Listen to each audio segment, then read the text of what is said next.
All right, now we're starting to get into all the different common issues, and anger certainly is one of those issues that really all of us have had some level of struggle with. Anger is it's part of being made in the image of God. God gets angry, and so anger is something that is normal for us to express, but of course, because we're sinners, we tend to express it in sinful ways and get angry over things that we shouldn't. So let's begin to walk through this session. Here's a definition of anger that is helpful. It is a whole-personed moral response to a perceived wrong or injustice. Whole-person moral response to a perceived wrong or injustice. By that, we mean when we say whole person, that means it is something that is all of you. It's your soul and your body responding. We understand the physical manifestations of anger. You know, we know the red face that somebody might get, their veins that are bulging out, certainly the vocal tones, the raised volume, the facial expression, grit teeth, all of those physical expressions of anger. There's the more inner aspects that may not be as easily discerned, like an increased heart rate, high blood pressure, nervousness, angst in the viscera. So there's the physiological manifestation and expression of anger. But of course, that's all driven by the soul and the soul's response. And that's where we get to the moral aspect, that we respond by making a moral judgment. We hear what somebody says, we see what somebody does, and we make a judgment about that situation. We say, that was right, or when it comes to anger, that was wrong.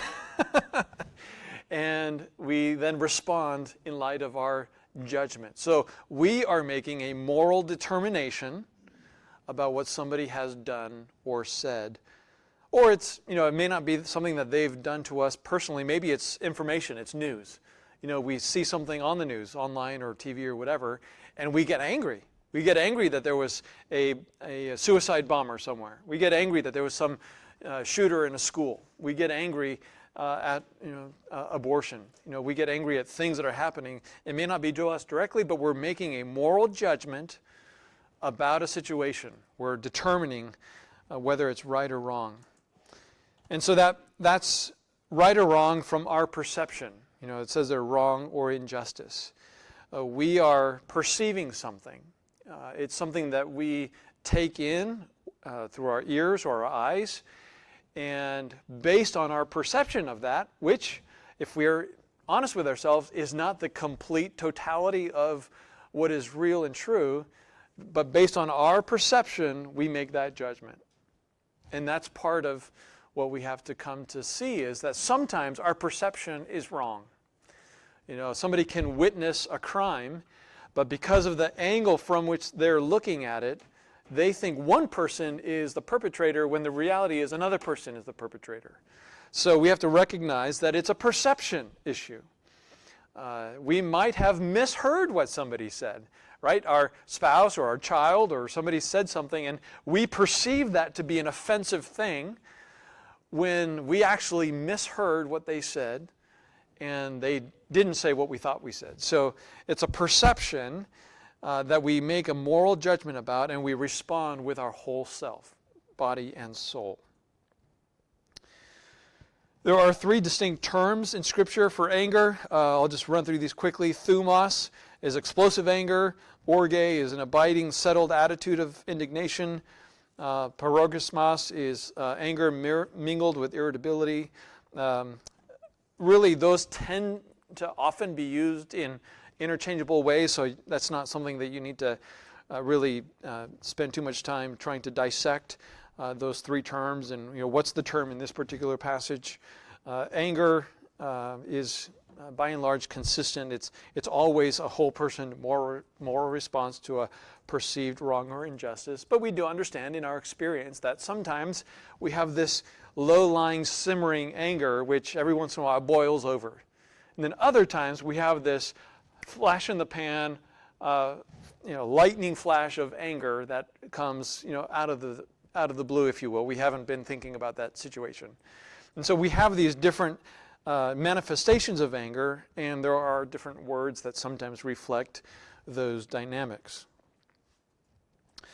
Think about this. Anger is something that we do, not something that happens to us. So important. Sometimes people will say, I couldn't help myself. The anger came over me, as if they were entirely passive in that moment. No. Anger is something that we do. We are responsible for our anger. No one can make us angry.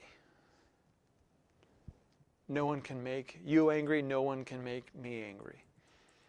If we get angry, if we experience anger, it's because we ourselves have made a moral judgment based on our perception, and we've responded to that moral judgment. So anger is something that we do. We have to take responsibility for it.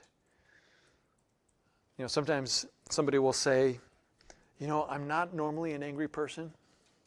You ask all the people in my workplace, they will say, oh, this gal is the most gentle person I know. You ask my extended family, they'll say I'm the most gentle person they know. But my spouse, I tell you what, they know how to press my buttons, and I get so angry with them. And what are they doing? They're saying it's all my spouse's fault. If it wasn't for my spouse, I wouldn't get so angry. And that's blame shifting. That's saying they're the ones that do this to me, when what we need to recognize, again, is that anger is something that we do. Anger has a target, a person or object toward whom or toward which the anger is expressed. I suppose, depending on, there might be some situations where we're just like exasperated at a situation. We're angry, frustrated at something that's happened that's relatively impersonal. Nobody's done something to us, just the challenges of circumstances. But even then, what are we expressing anger toward, or whom are we expressing anger toward? Often it's the Lord. We might not say it, we might not explicitly think it, but when we get frustrated at our circumstances, what we're effectively saying is, man, what's wrong with God that He's allowed this to happen? We're making a moral judgment based on our perception of the circumstances, and because God is sovereign, if we believe that He is, then that has to mean that we're making a moral judgment about God's choices in His sovereignty. So even when anger is not directed at a person, it always is directed at a person, and that person is God.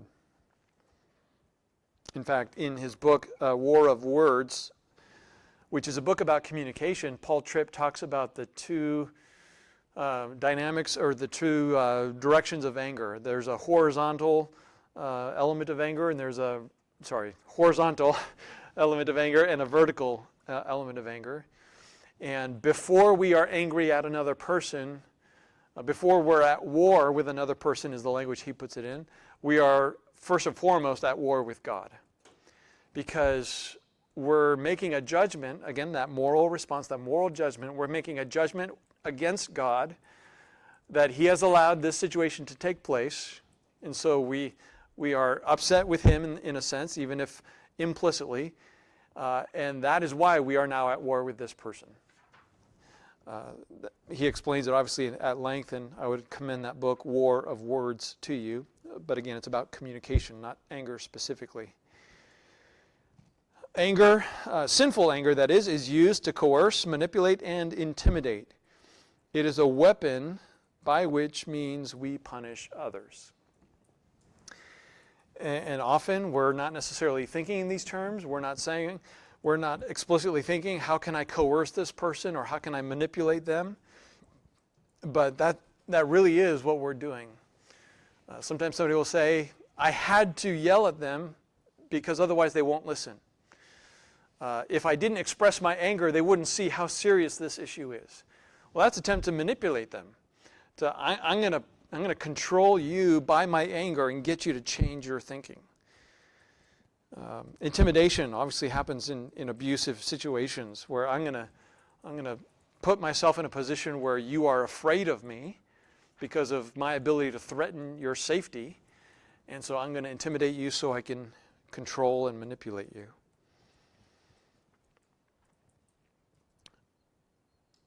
Now, before we talk more about our anger, let's consider God's anger. Anger is not opposed to God's love. They are not set in opposition to one another. Rather, anger is the result of God's love. Psalm 7, verse 11, God is a righteous judge, a God who feels indignation every day. Think about that. God feels indignation every day. And why does he feel indignation every day?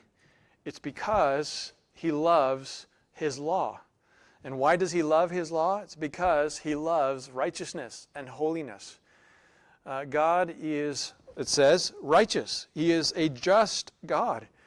And so it is right for him to be angry at the violation of his law, especially the way it's violated so profoundly on the earth every moment of every day.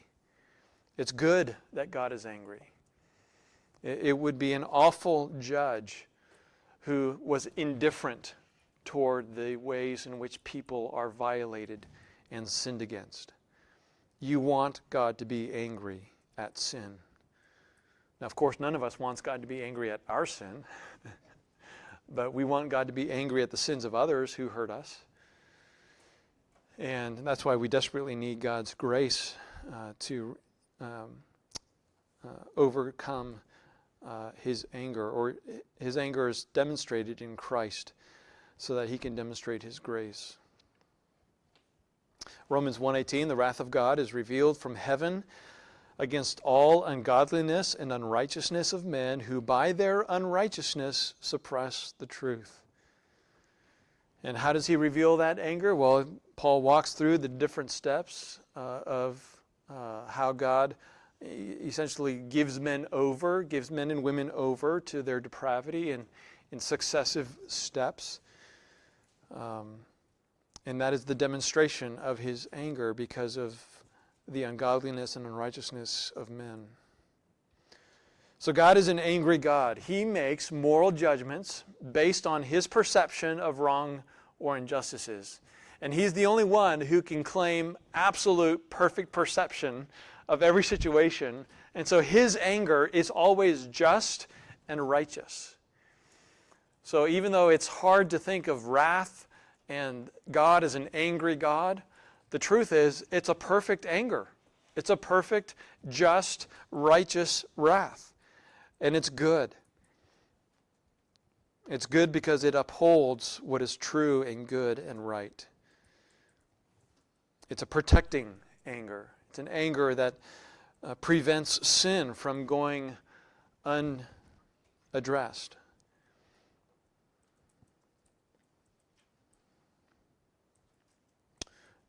The next bullet point there says, Jesus felt and expressed anger when God's name was dishonored. Mark 3:5, Jesus knew that the Pharisees were around him. They were looking at Jesus to see if he would violate the Sabbath. And so it says that he looked around and grieved at their hardness of heart. He said to the man, "Stretch out your hand," and he stretched it out, and his hand was restored.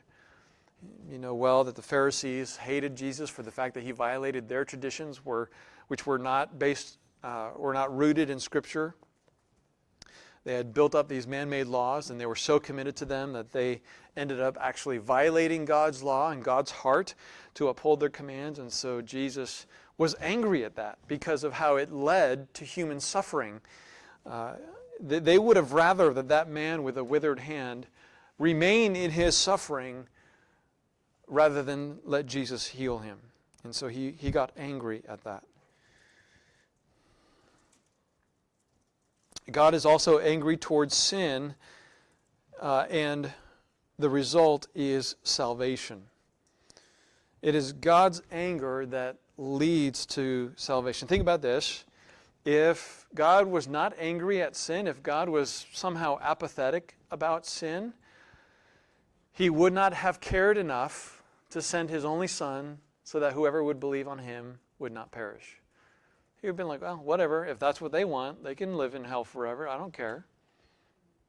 No, it's actually God's anger towards sin that led to him caring enough to bring salvation.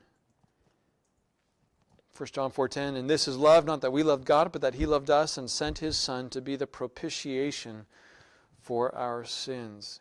Propitiation means the satisfaction of God's wrath. Jesus had to atone for our sin. He had to satisfy and quell and really fulfill the wrath of God, the just wrath of God that was coming to us. Jesus had to take that out of the way. So God's anger resulted in salvation. Now, in contrast, let's think about our anger. Anger is natural. As I said, we're created in God's image, so anger is a result of that. But our sinful nature means that anger is self-oriented, and it produces anger driven by selfishness and pride. And even our righteous anger can be tainted by sin. There is such a thing as righteous anger. We ought to get angry when God is dishonored, when people are mistreated, when there's harm done in the world. There are things that we ought to be angry about. And I believe we can be righteously angry. But sometimes even our righteous indignation can be tainted by sin.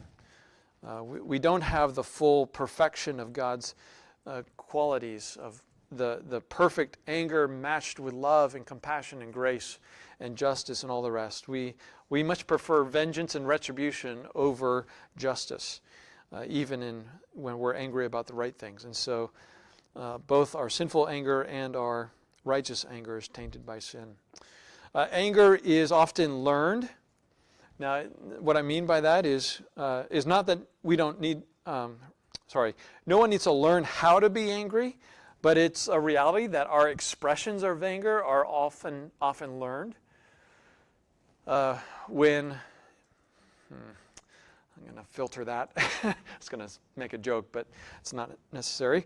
When a person develops various habits in how they express anger, it's not uncommon that that's what they observed growing up.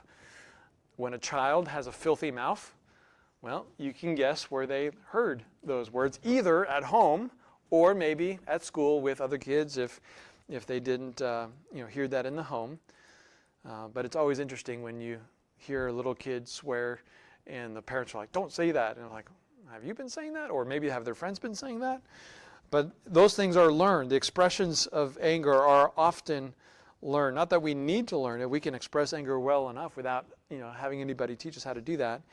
But it's very common that it's a learned way of expressing anger. And so repeated expressions of anger become habits, or what we might call second nature. Sometimes somebody gets so habitually engaged in their expressions of anger that they feel like it's out of their control. When they say something like, it just came over me, I couldn't help myself, whether it's yelling, whether it's violence, whatever it is, it feels like they have no control over that. When a toddler, they're going through the grocery store and mommy doesn't let them have what they want from the shelf, and they just flop down instantly. That's a reflection of, they've just learned and have not had any self-control over their anger. So now it's a knee-jerk reaction for them. So it's learned, both learned from others and learned from repetition. Anger is moral, as we've said. It's a result of moral judgments. It evaluates a situation or information to determine if it's good or bad, right or wrong, innocent or offensive, and then acts on that determination. Anger is deceptive. Many think that their anger is justifiable and normal, that it's okay to be angry at the things that they've experienced. It's okay to manifest their anger the way they have because of what's happened to them. That is a deceptive way of thinking. Many times people minimize the seriousness of their anger. They don't realize the impact that it has on others and even on their own souls. And so one of the ways we minimize it is we just say, I'm frustrated, or I got frustrated, or I was peeved over that situation, whatever word a person might use, and they use that to minimize. But really, a frustration is an expression of anger. I've made a moral judgment about a situation. I don't like it. I don't think it's good. And so I'm angry about it. Anger is almost always sinful. Again, I do think there's a category for righteous anger, but for the most part, we tend to experience sinful anger. And if you or someone else is seeking counsel for anger, we're usually not seeking counsel for righteous anger. So when it comes to biblical counseling and ministering to one another and helping each other overcome the problems of life, the anger will always be sinful in nature. It's sinful when it's selfishly motivated. They feel personally attacked or they don't get their way, and so they express anger. It's sinful when it's manifested in sinful ways by how they speak or how they behave.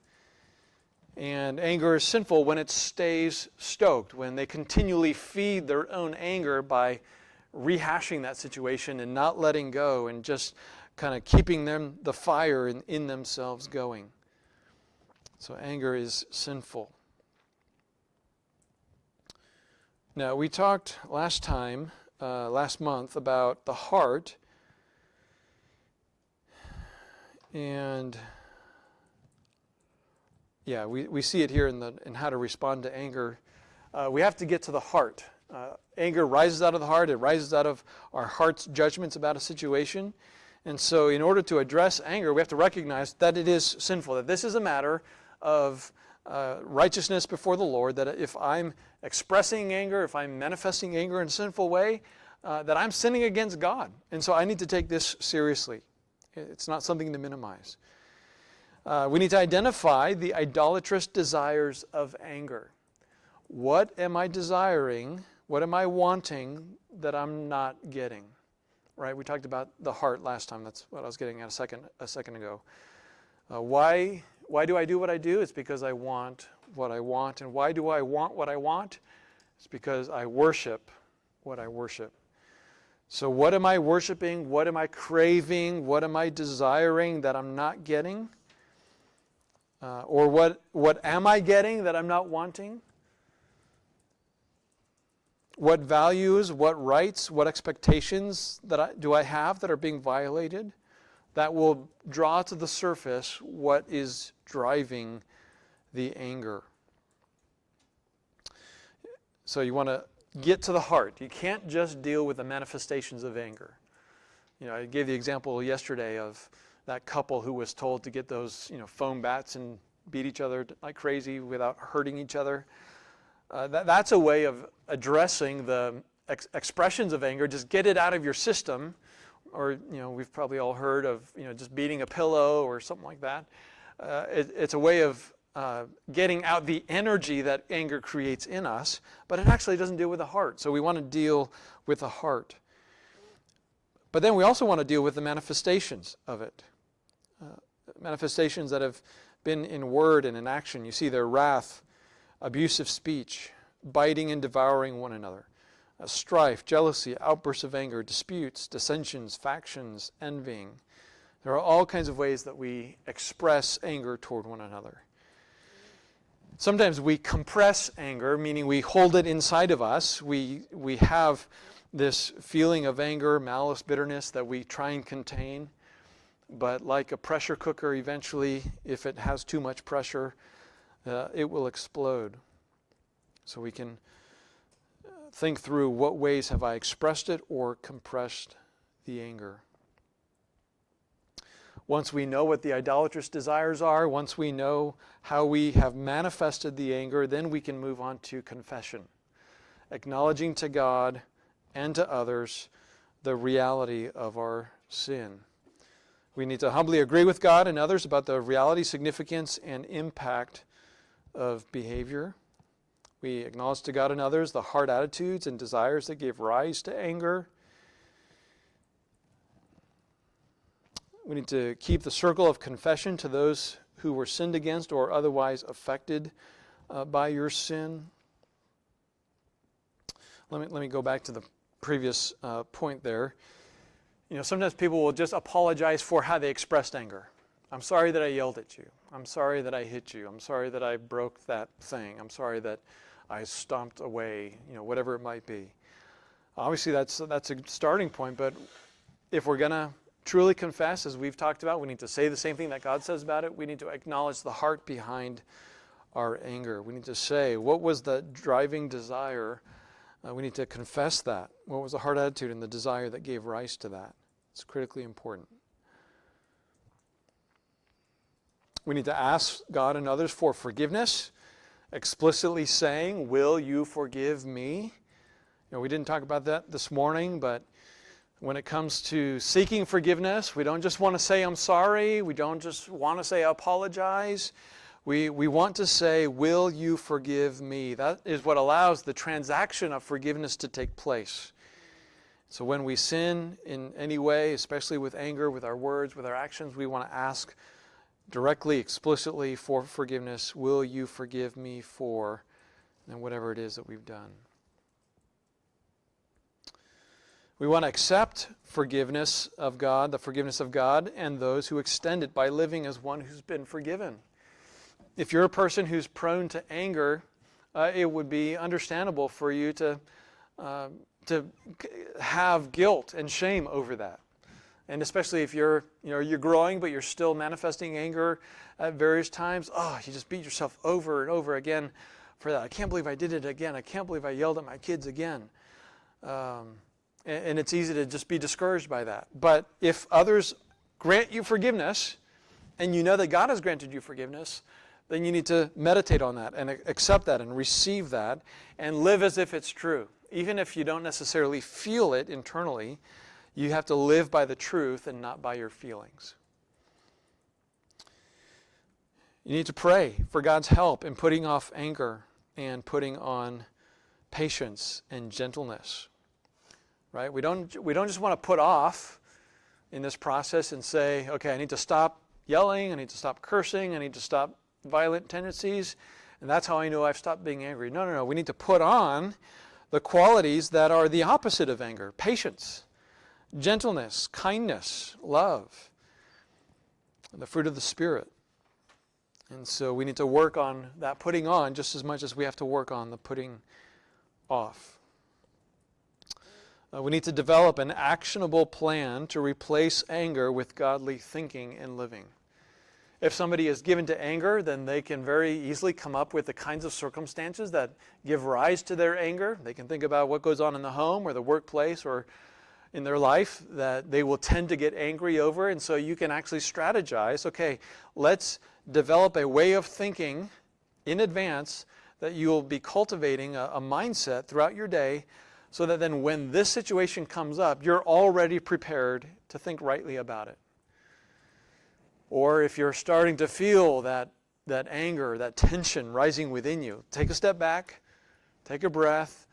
What should you be thinking? You can kind of even role play in a sense to practice. How should I think about this situation? How can I stop and ask myself, okay, what am I wanting in this situation? What is it that's making me angry right now? And how can I now respond in a way that is honoring to the Lord? When memories of past wrongs come to mind, turn them into humble thanksgiving for the Lord's work and forgiveness in your life. So, at least two ways to take this. One is in your own, with your own personal struggle. If you remember the ways in which you've sinned in anger toward others and you're discouraged by that, in a sense, your own flesh or the evil one is trying to oppress you by reminding you of your sin in the past, well, turn that into thanksgiving to the Lord for His forgiveness. Or, maybe another way to think about that same sentence, if you're thinking about others who have sinned against you, and that is tempting you to get angry, then replace that too with thanksgiving for the Lord's work and forgiveness in your life. Whatever way is needed, turn those thoughts so that instead of either becoming discouraged over your own sin or angry over the sins of others, change your thinking to reflect more on what the Lord would have you think about.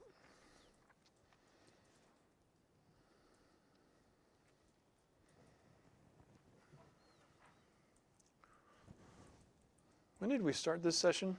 3 o'clock? Okay. some possible homework assignments. We're going to make up all of our time right here and more. A possible homework assignment that you can use as you work on anger in your own life or minister to others. Have your counselor record for a week every time they feel anger coming on. Each time have them answer these 4 questions while learning to put them into practice, or put into practice Romans 12:9. First of all, what happened? Who, what, where, when. Just write down the situation. And then how did you act? What did you say or do when you got angry? What were your thoughts? What were you wanting? What took control in terms of your thinking? And then what is excellent? What would God want you to do to deal with this situation the next time? What desires does God want to rule you?